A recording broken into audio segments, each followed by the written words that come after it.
Hello, passengers, and welcome aboard the TV Pilot's License with service to Sunnyvale. We ask that you please fasten your headphones, secure your podcasting device, and remember, while wooden stakes are allowed on our flight, they do count as a personal item and must not be stored in the overhead luggage compartment. Welcome to the TV Pilot's License. My name is Jeff Curvis, joined by Rich Inman and Max Singer. How you boys doing today? I heard you say the stakes are high. Is that what I'm hearing over here?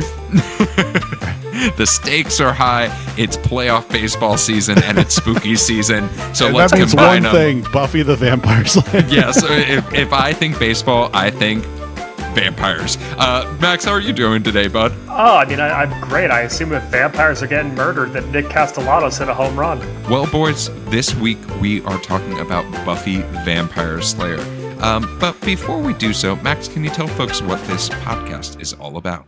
Here at TV Pilot's License, we break down and analyze the pilot episodes of some of TV's most famous, or in some cases, infamous shows. We learn a little bit more about how these shows came to be and were originally made, if they're effective pilot episodes and making us want to watch more, and if we think they made today. Go back and stream our old episodes from wherever you listen to podcasts. Check us out on YouTube and TikTok to see our smiling faces. And if it is your first time flying with us, then welcome aboard. And Rich, what is your question of the week? Well, this show got me thinking, how, if in any way possible, would a high schooler be able to pull off the amount of secrecy that being a vampire hunter takes?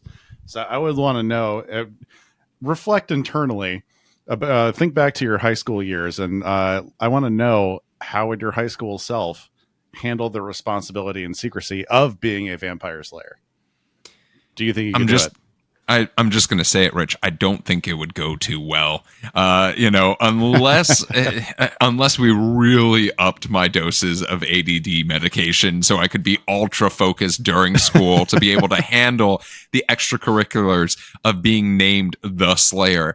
In all honesty, you can just also Buffy, we'll talk about this. Buffy's wit and like quick one-liners, I couldn't come up with that shit in high school. Are you kidding me? I'd have to at least be like the rest of this cast in 26. So like, no, I could not be the Slayer. But Max, what about you? Living in Connecticut, trying to be the Slayer. It's tricky because you really have to balance the secrecy aspect with the responsibility aspect. And as we all know from high school, you're just trying to pad that sweet, sweet resume, baby, and you need to be telling everyone what you're doing. You need to be so vocal about your extracurriculars if you want to get into a halfway decent college, because otherwise your world is doomed, I say. So, no, I don't think I could be secretive about it, because I would want everyone to know so that I could get into college. Rich, what about yourself? Yeah, what does UNC Chapel Hill think about me being a vampire slayer in my free time? I do not think I would. I think the responsibility and the secrecy element of it for me would both go by the wayside. There's no way I'm not telling somebody that I do that. Number one, because I hate going through hardships by myself. Number two, I could barely handle the pressures of JV baseball in addition to my classes. So there's no goddamn way you're going to catch me vampire slaying in addition. Yeah, your coach asks you to warm up in the bullpen, and it's just like, wait 1 second, I got a vampire or two to kill, and then I'll be ready. My arm will be warmed up. I've snapped so many bats in half to stab vampires. We just can't. That's the reason why Rich uses a wooden bat when we insist he uses an aluminum one. The aluminum's only going to affect the werewolves. Oh, yeah, that's true. Silver aluminum. Well, Rich, thank you so much for that question of the week. Let's talk a little bit more about Buffy the Vampire Slayer, and we'll start off with a quick synopsis. A young woman destined to slay vampires, demons, and other infernal creatures deals with her life fighting evil with the help of her friends. Yeah, I think that does a really good job, not the most succinct version, of explaining, for the most part, what we watched. But Max, how did this show get made?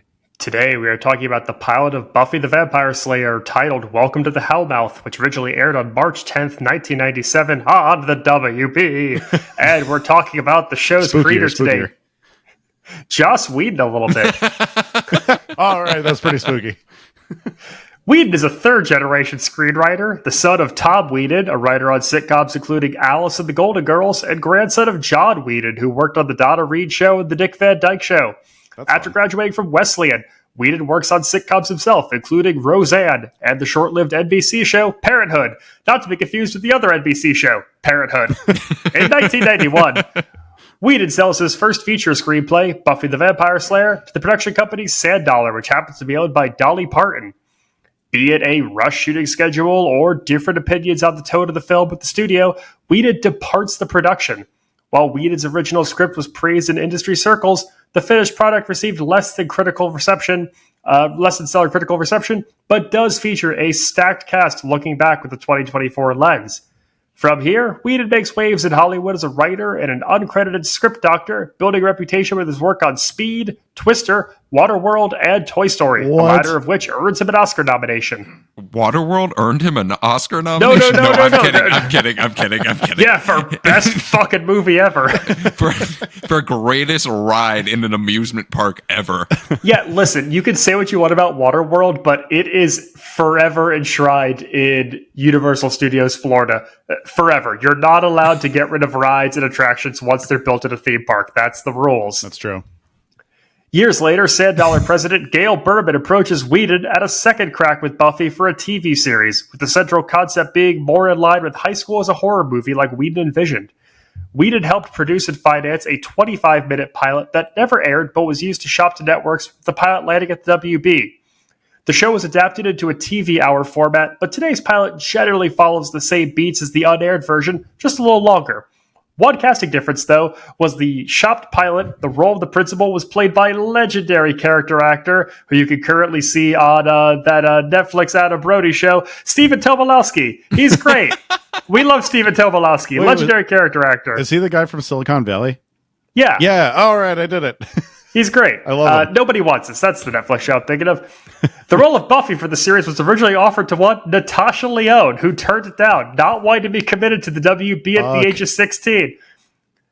Oh, I gotta slay it now. I gotta slay it now. Ah, Jesus, all these vampires.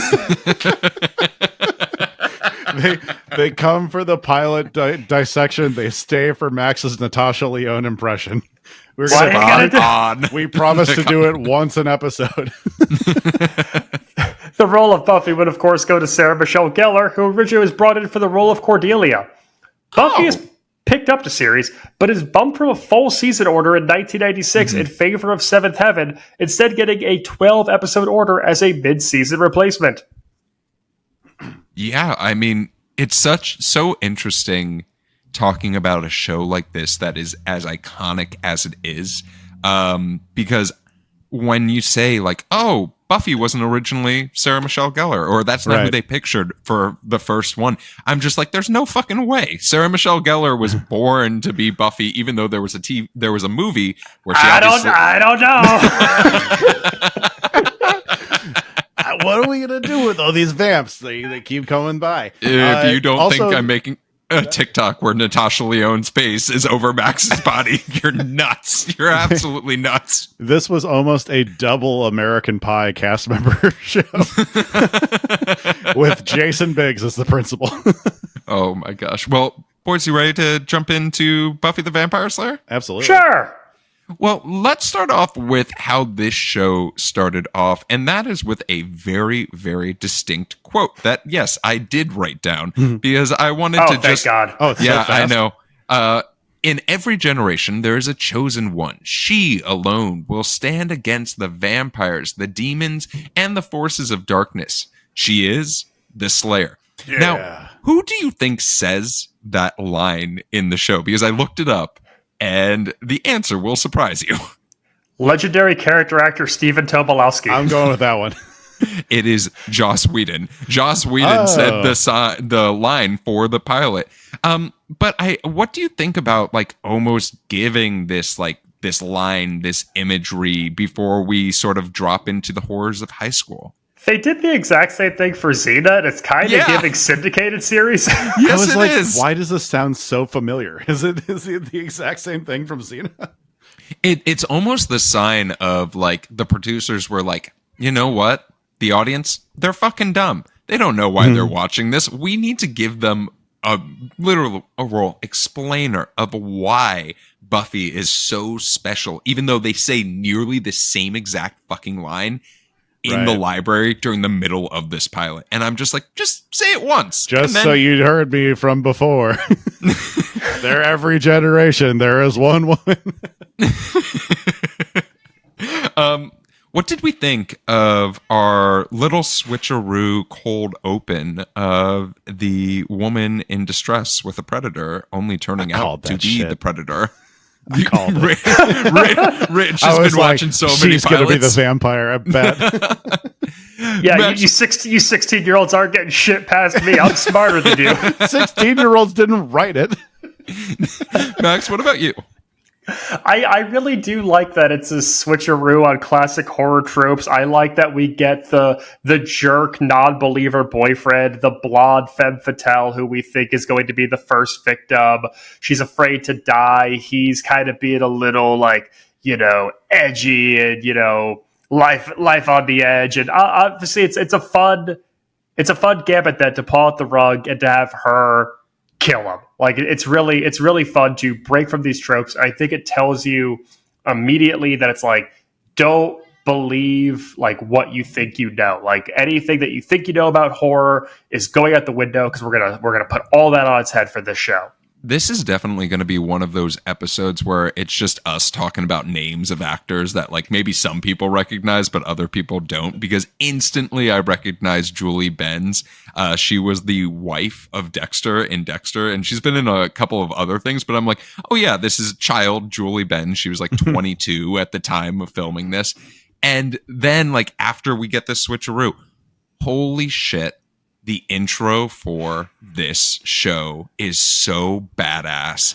It is so much fun and so 90s coded that I was just like, yep, I'm in it. Like, I love the text. That's like a little bit gothic. I love like the quick shots and the scenes of Sarah Michelle Gellar doing her best at choreography. Like, give me more of this. It is perfectly just for me. That's how you know they got a 12-episode order, baby. They put all those clips in the pilot theme song. How did they do that? You haven't seen any of them yet.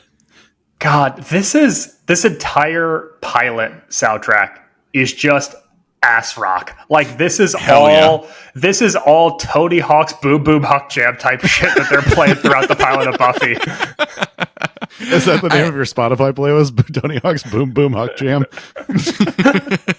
I mean, I think that this show does do a great job of answering the question when it comes to like, why are we here? Why is this day different than any other day? It's, well, Buffy There's vampires, Jeff. That's why it's so different. That vampires aren't at every high school, only like the private schools. Right. But in this instance, I do really find it interesting that it's, hey, Buffy has moved from a new school, but what did you guys think of the idea of, hey, we're treating this as if everyone saw the movie Buffy the Vampire Slayer and treating this as a continuation of that? Who didn't know it was a movie beforehand?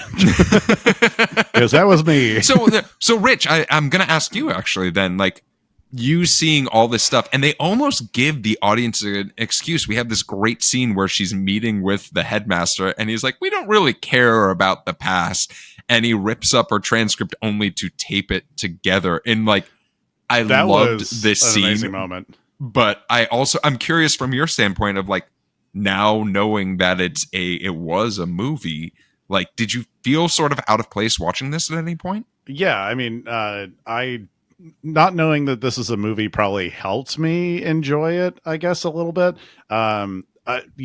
TV versions of movies rarely work. It's like a 100 batting average on those kinds of things. Like the only things that I can compare it to are like What We Do in the Shadows and like probably another example, but I really don't see a lot of them converting well to TV. And can you give me an explainer as someone who has watched the movie of how close this character is to the original movie?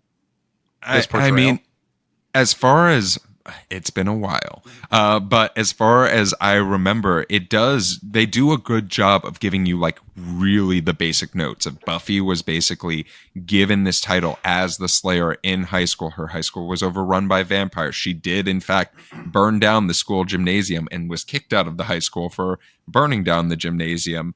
Entirely different actress. Okay. The movie was made quite a few years earlier. About. The movie is about her burning down ends well, with her burning down. That's the big fight at the end of the movie. Okay. So it's sort of leading up, and it's tongue-in-cheek. I just want to be a high schooler, and then guess what? You can't. You have to do this extracurricular activity. You can't. Arson.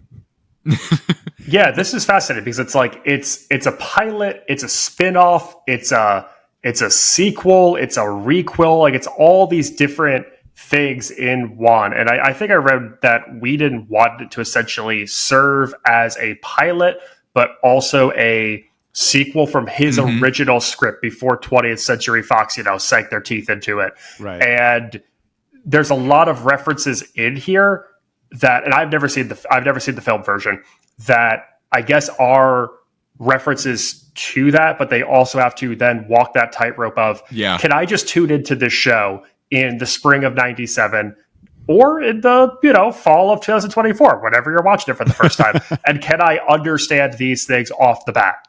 And I think Vampire Bat. I think one of the ways that Joss Whedon does a very good job of walking that tightrope is having a heavy focus on Sarah Michelle Gellar's character of Buffy is very much just a person who is meeting everyone. This is meeting all of the different characters of this new high school as the new girl, right? We get, I don't have anyone's characters' names written down for the most part, but like Alyson Hannigan is in this one. And it's important. It's important you don't have the actors' names written down too. Alyson Hannigan, who plays Willow Rosenberg. Let me do that again. We have Alyson Hannigan as Willow Rosenberg. We have like the character, the first of ever red-haired Jew. Oh my god! We have Xander Harris. We have Cordelia Chase. We have like these normal, who are the people that you are meeting at a high school who almost fit these stereotypes to put the audience into the idea. And like, this almost feels like a way of selling to executives like, hey, it's not only going to be about vampires. It's going to be about the drama of being a high schooler and like how tough it is being the new girl in school and all of that stuff. Max, you're shaking your head. Yes. I want to hear more.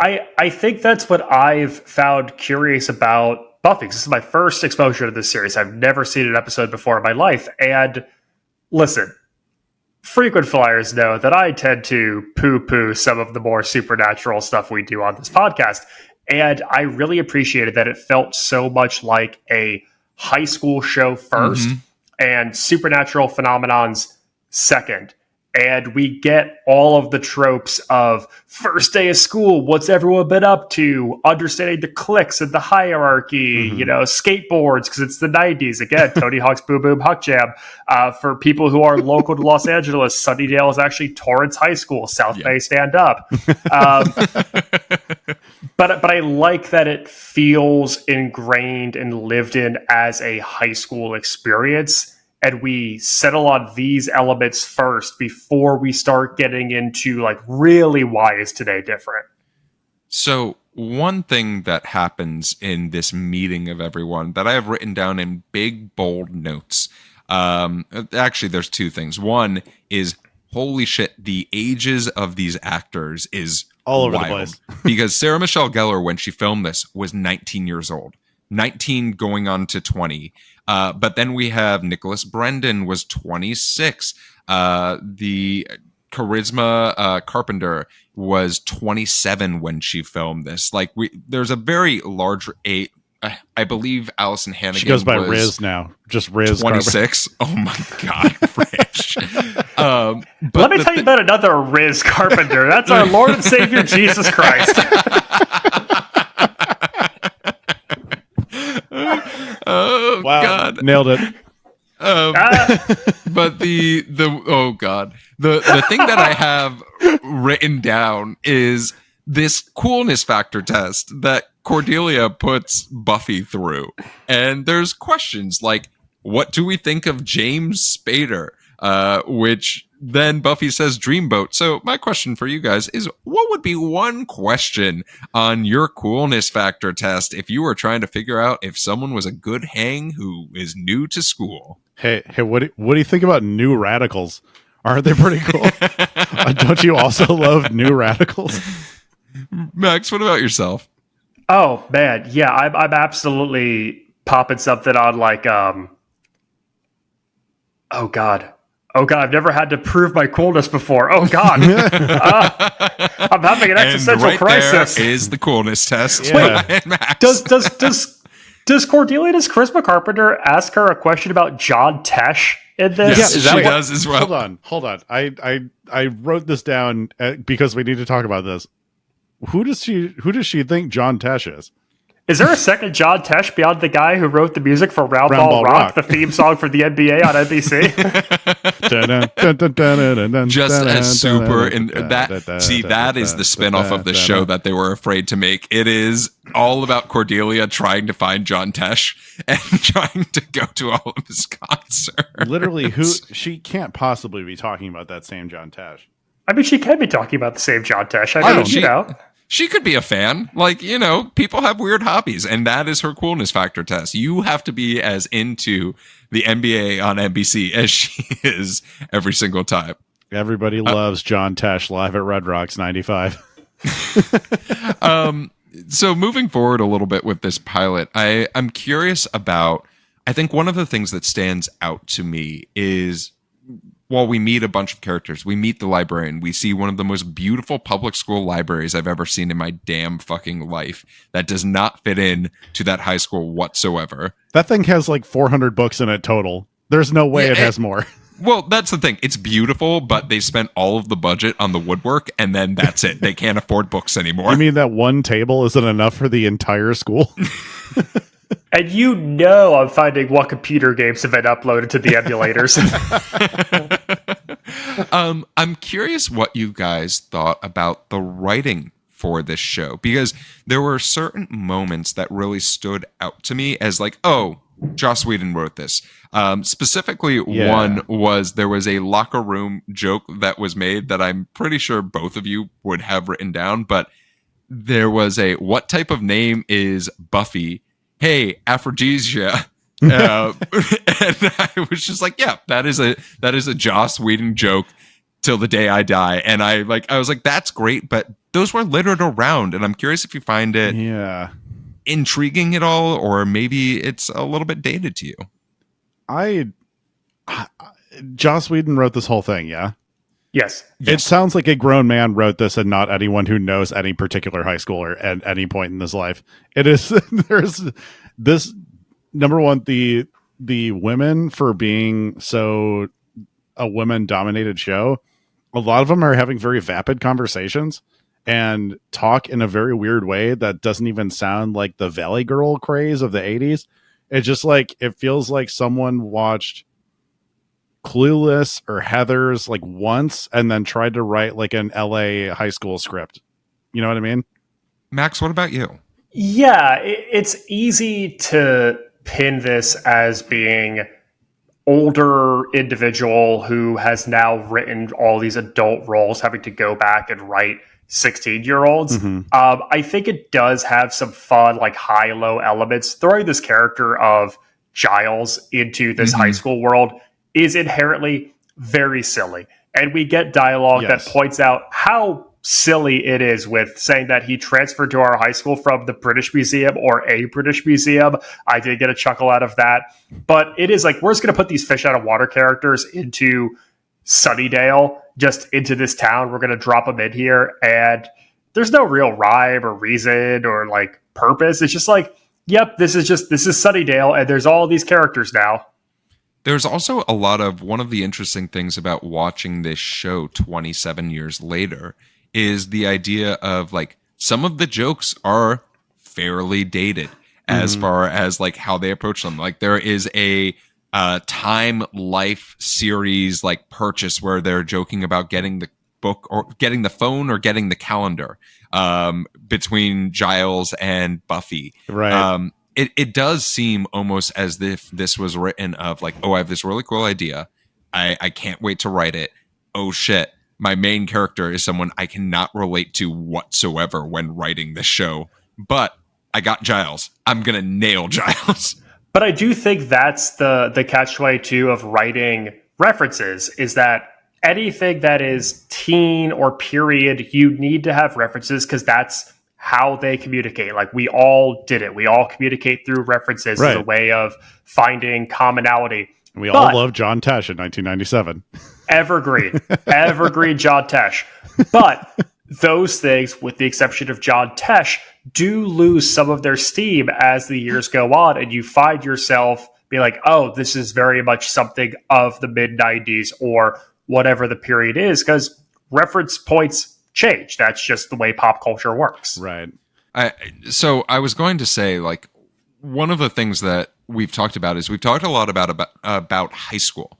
There's been small hints to the concept of the evil that lurks underneath the surface, literally underneath the surface of Sunnyvale, in a moment where I have in my notes, this must be Disney World because there's tunnels underneath the high school. But I think that it is really interesting that we focus so much on like talking about how Buffy is this vampire slayer without really showing it until we're about at like the 35-minute mark of this pilot, where Buffy's being really stalked by this stranger in an alley, and we get to see a familiar, maybe a bony familiar face. Oh yeah, you're talking about one Mr. David Boreanaz, who's looks exactly the same as he does in Bones, which is truly alarming.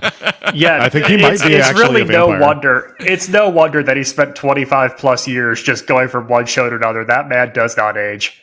And I mean, his character is very different. We do get the sense that he is in on both sides of the world. Maybe something that him and Buffy could potentially relate to if he did not only have like 90 seconds of screen time, gave her a cross, and then bounced as quickly as he possibly could.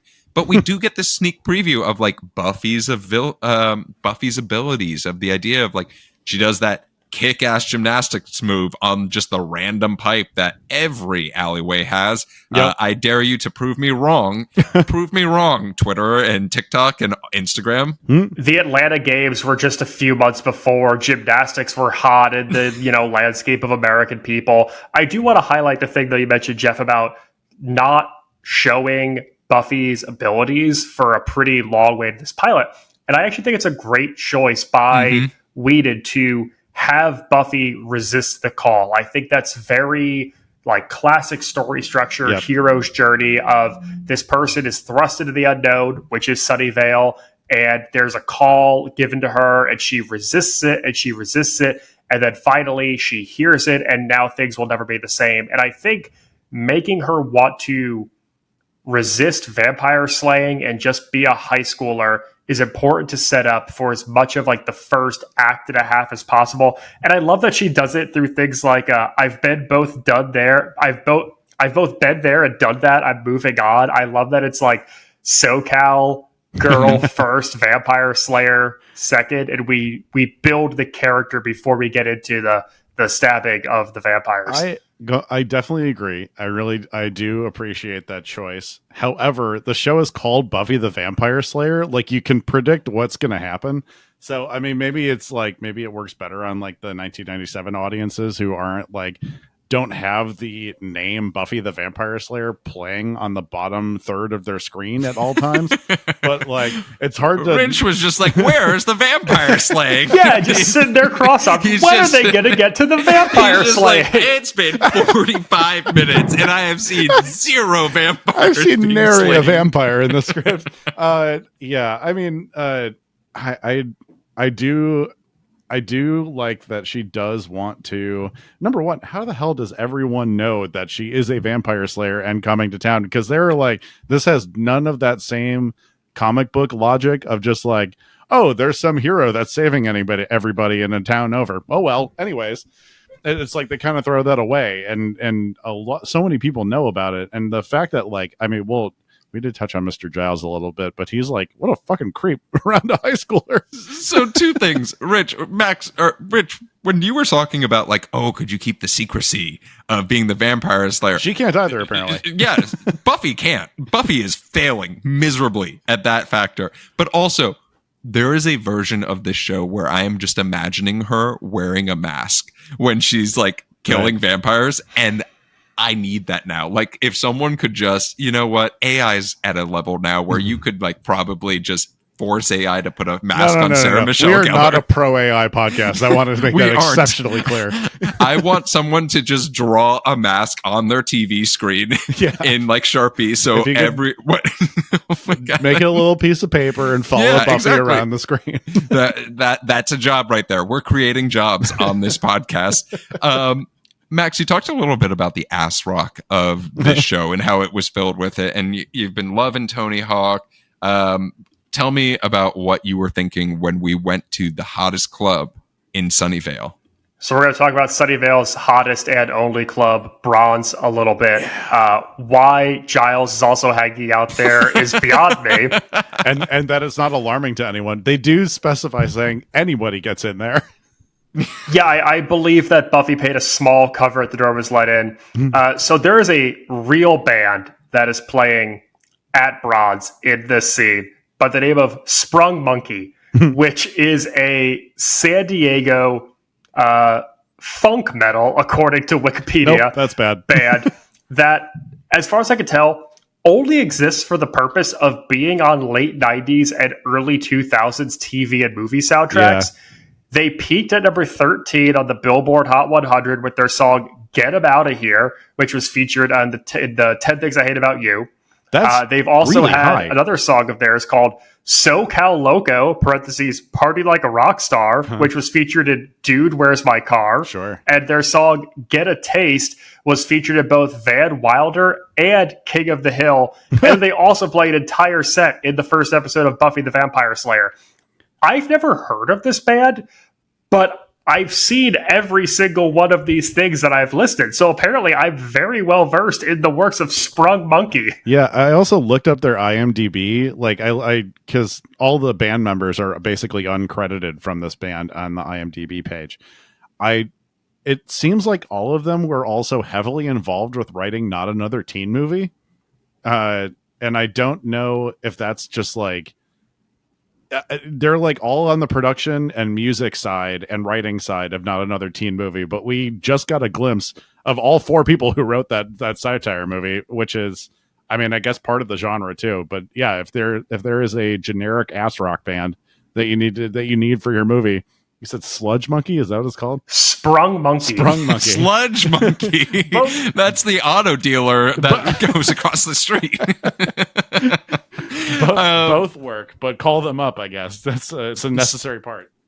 So I think that using the club as almost this is where we get the action. This is where we start to really see Buffy accept that she very hesitantly accept that she has to take this role of protector for the people she's known for maybe 20 minutes total. And like Alyson Hannigan gets taken by this mysterious figure, this guy, and oh my God, that could never happen because Alyson Hannigan's character, Willow, is a complete dork. Yeah. She's the only Catholic Jew I've ever seen. That girl is so Irish. I'm sorry. Why'd they make her a Rosenberg? Just do it. Just do Willow Hannigan. It's not that hard. I'm curious for you to, as far as like, once we get to the club, we very much transition immediately from this high school drama sort of centered show into fantasy, diving fully headfirst into the concept of there's vampires, there's blood ritual, there's some really interesting makeup choices to make you believe that they're vampires rather than just giving them interesting teeth. There's a lovely natural hot spring full of blood. Yeah, that a billionaire would love if it's youthful blood. I'm curious what you both thought when this show turns fully and really embraces the idea of, now we're going to show Rich the vampire slaying that he's been asking for 45 minutes for. Stake his ass. I like how quickly we pick up the pace here. I like that the second we get into cause for concern and Buffy springs into action, it's chase scenes, it's fight scenes. There's one little joke pause for Cordelia saying, God, what is your childhood trauma? Followed by picking up her cell phone and saying, I have to call everyone I ever met right now. That was in my things I love. Me too. That is the most perfect 16-year-old response imaginable. It's not a thing that anyone would ever say, but it's also the perfect line for that moment, if that makes sense. It does also, it kind of also feels like it's making fun of 16-year-olds too. Like it seems like an adult saying, like, what's a crazy adult thing that a 16-year-old could say? Like, did people talk about childhood trauma in the 90s? I don't know if they did. I mean, I can't applaud Charisma Carpenter enough for that line reading. The Rizzler. Yeah, Riz Carpenter literally destroyed it. Jesus Christ destroyed the line reading for that particular line. And like, that's the thing, is when you have someone who has become this icon for being Cordelia in Charisma Carpenter, and then finding out, oh, that could have been Sarah Michelle Gellar saying that line. I'm like, absolutely fucking not. I cannot picture her saying that line whatsoever. But it's not big enough of a character for Sarah Michelle Gellar, to be honest.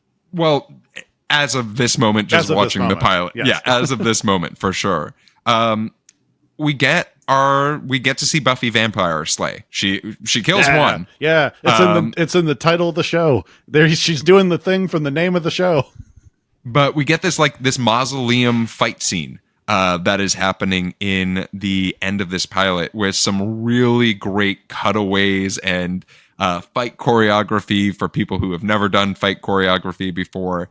And our pilot does end on a cliffhanger of sorts, of seeing that Buffy might got in the first episode. I bet she doesn't. I bet that doesn't happen. How funny would it be if... Wait, hold on. Someone needs to do that. Someone needs to make a pilot where they kill off the main protagonist in the first episode, and everyone else has to deal with it. It's just a bunch of people pretending to be Buffy every single episode. A Weekend at Bernie's moment. I mean, Max, seeing Buffy go into action, considering when this was made as well, I think that's a really important thing. Like, we are in the midst of the 90s where this sort of action was like seen as like, oh, hell yeah, this is great. What are you thinking? There is some real clunky camera choreography in this fight. I will start by saying that there is definitely some, you chop, cut, we're going to turn, we're going to reframe, and then we're going to do this flip, and then that's the body double. It is a WB fight scene from 1997. I want to start off by saying that first and foremost. But I think that spending all of this time building the world, building the high school, building these new relationships, and then, boom, boom, boom, action, fight, killing vampires, to then have it just end on a cliffhanger. It's like, as soon as we ramp up, we almost pulled the rug out from under our audience. And yeah, it does make you want to know what's going to happen next. The fact that you may have tuned in for the first time, and now you have to wait an entire week if you're a teenager in 1997 to see what's going to happen to this character you just came to know and love, that's exciting. Yep. So that is the end of our pilot. But I'd love to ask the two of you, were there any moments that you want to give some love and things that you loved about this pilot, or give a little extra shine? We didn't talk about him, but there's one other kind of character in our main circle, played by the actor Eric Balfour. He plays Jesse. He's the other guy who gets seduced and, kind of sauntered off with a vampire at the club. But Eric Balfour, he's a love of TVPL. He's in the first season of 24, playing Milo, one of the big CTU guys. He also has a great arc in the first season of the OC as the character of Eddie. And he just plays dumb guy so well on this. In the other things that I named, he plays like edgy guy, and he's so dumb. He's so good at being dumb, SoCal guy in this pilot. So here's to you, Eric Balfour. You're my favorite dumb guy this week. Rich, what about you? I'm going to give a little bit of I'm just going to give a shout out to one line in particular, which I believe was said to Jesse, and it is Alyson Hannigan saying, "In the library, ... where the books live." trying to explain what a library is, and that was truly what a delight of a line that is. I really enjoyed it. What if I told you that one of the characters that we saw in full vampire garb was a classic character from the movie Animal House? Because Mark Metcalf is in this movie. He played Niedermeyer in Animal House, and I was looking and I was like, I recognize that man's face without the vampire makeup on. You mean and Niedermeyer undead? Like, yeah, there's gonna be one Animal House fan who gets that. It's one of those things where I was just like, holy shit, that's amazing. Like, what a just like a dudes talking about dudes. But there's also this line delivery. So the thing you liked about this pilot no. is I just had to shout it out. A guy from Animal House is in it? We didn't talk about the master. I just wanted to shout out Mark Metcalf. Okay. But I do want to talk about there's this vampire Thomas, which is just a great vampire name. And for some reason, he speaks in like a slightly British, very low tone accent. And he says this line so dryly to Buffy where he's like, "You're strong. I am stronger." And he just knocks the shit out of her. Yeah. Also, like, she falls into an open grave with a skeleton there. And I realized I don't think I know how mausoleums work. What about wait a minute moments? What were things that caused you pause while you were watching this pilot that maybe we didn't talk about? Oh boy. Can I go first? Yeah, you absolutely can. Okay. There's a lot of plot holes in this. Number one, why is this one teacher from the library following this girl around constantly? How is it not very obvious to everyone else in the school that a teacher is touching this one girl? And also, I don't know. Some of the lines that are given to these girls are like, gives me the Wiggins and pause and neg and stuff like that is very like I'm trying to invent a high school slang that didn't exist. And just like, it felt so forced. I'm giving my wait a minute moment to Joss Whedon, I guess. What about you, Max? Well, Rich's answer is really giving me the Wiggins. Clearly, he didn't grow up in SoCal in the mid-90s. Oh, my God. I think for me, my wait a minute just goes to the concept of this, because they refer to Sunnydale as being a small town multiple times in the first act of this show. They refer to it being like a one Starbucks downtown. The downtown is like one street, and it feels like it's kind of quaint. No, like small suburban town is also having a massive warehouse all ages club. Like when they show bronze and it's this just massive warehouse turned into a club, I was like, there's no way this exists in a small suburban town. There's just no way. If you're in a small town, that's someone's house that you're going to. That's one person's garage or finished basement. We all know the one guy whose cousin is friends with one of the guys in Sprung Monkey, and that's how you get them to play your house. Oh my gosh. I will say that one of the things that's sort of a wait a minute moment for me is the idea of there are some lines that are said that I really, really enjoyed, but just who was saying them just sort of took me out of it at the same time, right? Like there was one in particular where I'm trying to find it in my notes, but it was Buffy talking to her mom about going to this club, and she's like, "Oh, I'm going to a club," and the mom said, "Will there be boys there?" And Buffy said, no, it's a nun club. And I was just like, that's really funny. I don't think that Buffy's saying that in all actuality. But yeah, that's sort of the the double-edged sword of someone just writing a passion project, but maybe not bringing other folks into that passion project as well. We do have an in-flight question, one more question for the two of you. And our in-flight question came from Instagram. Buffy gives off the vibes of High School Van Helsing. What classic monster movie would you want to be turned into a WB high school show? Ooh. Ooh. Ooh. Oh. So I am asking the two of you. You get to be. Wait, we'll make it the CW. Can it just be like a horror or just any horror movie?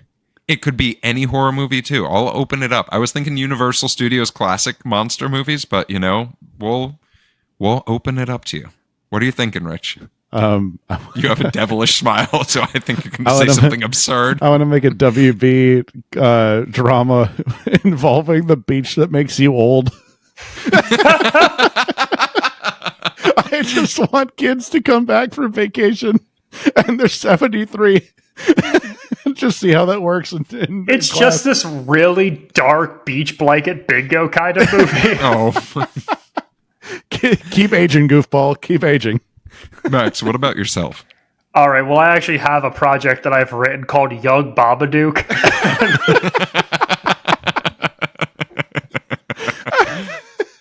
Oh my god. Oh god. See, the thing is, I was thinking about this and I was genuinely having a very hard time with it because I was like, oh, we've already made Teen Wolf into like this sexy drama thing on MTV that we will eventually do on this podcast because Jesus Christ, is that pilot something? And then I was just like, Invisible Man's a little bit too creepy, especially given the times we are in today. But then I was just like, it would be a lot of fun to do something like do a Phantom of the Opera-esque show of like there is this mysterious human being like almost Hunchback of Notre Dame like in the high school, and then we find out that depending on which version of Hunchback of Notre Dame you grew up with, it could either be a really fun story or a terrifying one. But thank you so much for that in-flight question. We'll talk a little bit more about how to submit those at the end of the episode. Let's talk a little bit about the history of this show. This show was 7 seasons and 144 episodes. I would like to specifically thank Nerf Herder for the theme music for this show. Now, this is one of the first and only WB to UPN transitions we've seen where the WB actually sold this show off and its rights to UPN, even though they're technically under the same bubble. But this was a very successful show for the most part, even as a cult status, considering how WB is done.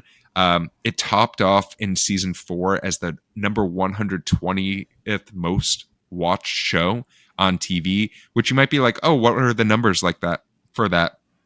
Well, it was the 90s and early 2000s, so 5.3 million people. That's crazy. Which would be like one of the top most watched shows right now if we were to do it. That's going on after 911 Lone Star, for sure. That's going after 911, then 911 Lone Star, then Dr. Odyssey, and then you can also find it on FX. Let's talk a little bit about this show's the Buffyverse, as it has been come to known, is really quite expansive, and this was probably one of the most fun times I've had doing the history of a show because, sure, you had Angel, which was this super uber successful show because David Boreanaz constantly has to be working. If he stops moving, he will die. But additionally, you also had a couple of attempts at films. You had a Audible book series that came out in like 2007. There were books, there were video games, there were comic books. And what they actually did for the comic books, which I really, really enjoyed learning about, is they named them seasons. So it was continuations of the show. So the next one, the first series of comic books was season 8. And then it was season 9. They went like all the way up to season 15. And it was Joss Whedon writing all of them? I believe it was, I forget what the name of the comic book shop that did it, but it was, I believe Joss Whedon had a little bit to do with it. There were some planned additional spinoffs of the show based off of other characters from the show that people really liked. But there was not enough interest. There was an attempted reboot of the show in 2018, but we'll see if that ever happens because there's definitely My interest. guess is no if it's been 6 years. Maybe. Who knows? People are desperate for IP right now. So here's a first for TV Pilot's License.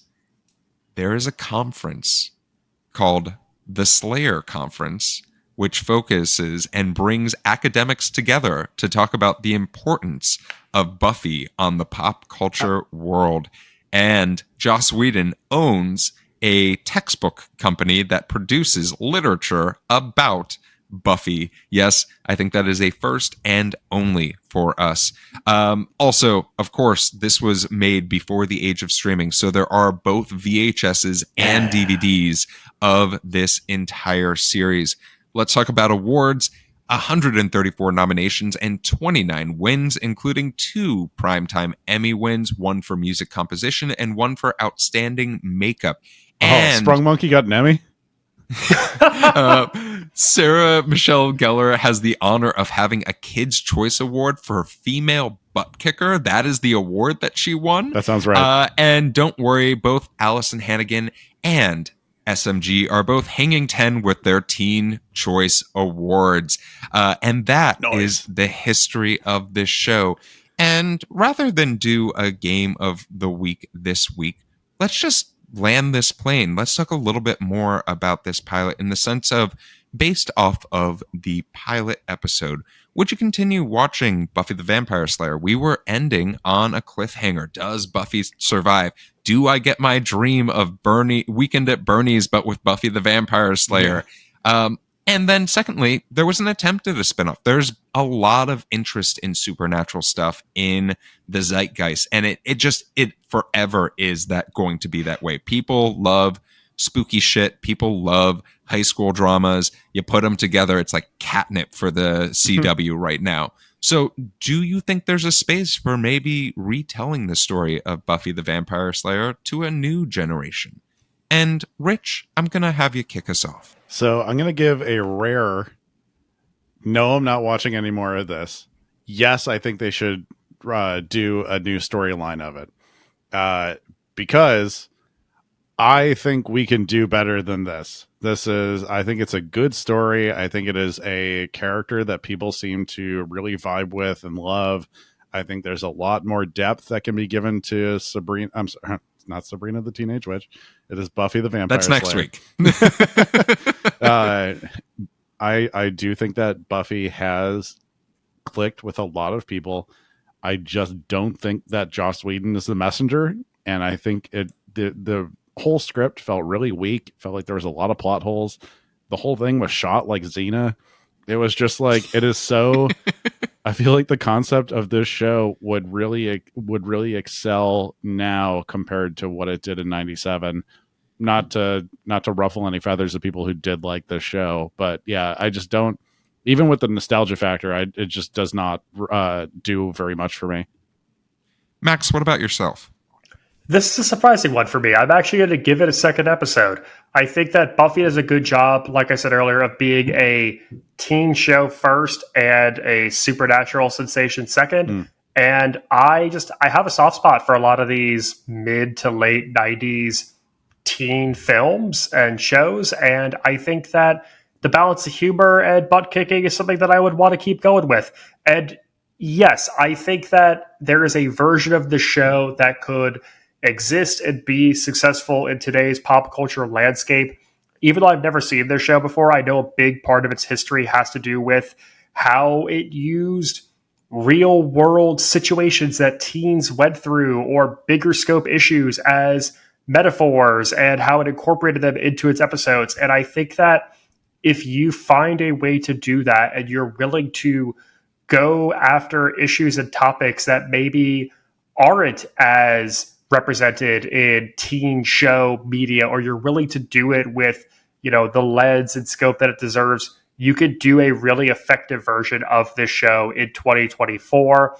I'd be very curious to see what that looks like. And it's a rare one where I would say, I think I could actually support this coming back in some shape or form. Nice.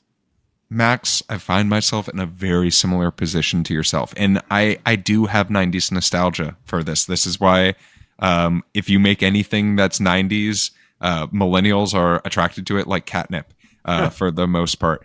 And like I am holding out this little bit of hope that maybe after the pilot, it gets a little bit less clunky. And I want to give it a couple more episodes to try and see, because it's one of those things. Sometimes that's the reason we made the show. Sometimes pilots sort of suck and it's a really good TV show afterwards. And this just might be one of those instances where the pilot isn't a true representation of the show itself, because this is a cult hit show. Right. When I told folks that we were doing this, they freaked out and were like, holy shit, finally. And it's like, really? This? Like, that was what I was thinking to myself at points of it. And I want to attach a very particular name to this show if it was ever going to be remade. And it sounds like the obvious choice, and that's because it is. And that's Natasha Greg Lyonne. Berlanti. I think that Greg Berlanti should really, really look at Buffy the Vampire Slayer. And if Joss Whedon will let it go, let Greg Berlanti do this, because he just has this innate talent for making great CW shows. And that is where you love this Everward show, so much. You literally, like, if you want a CW show to last 6 seasons, just call Greg Berlanti and he will dominate it. And call up my boy, character actor Stephen Tobolowsky, to play the principal. To play Buffy. It's the redemption arc that we didn't know we needed. Well, gentlemen, that is our flight. But before we go, I want to make sure that folks know where to find you. And Rich, where can folks find you? You can find me in the library where the books live. And you can find me also on Instagram at Damn That's Rich. You can find original sketch comedy from Max and myself. And as of today, you can see me on stage at or see my sketches on stage at the Pack Theater coming up this season. Max, what about yourself? You can catch me on the road following Sprung Monkey city to city. You can find me on all things social media at Maxwell Singh. And you can find me calling everyone I know. But if you're looking for me on social media, you can find me at Run Jeff Run.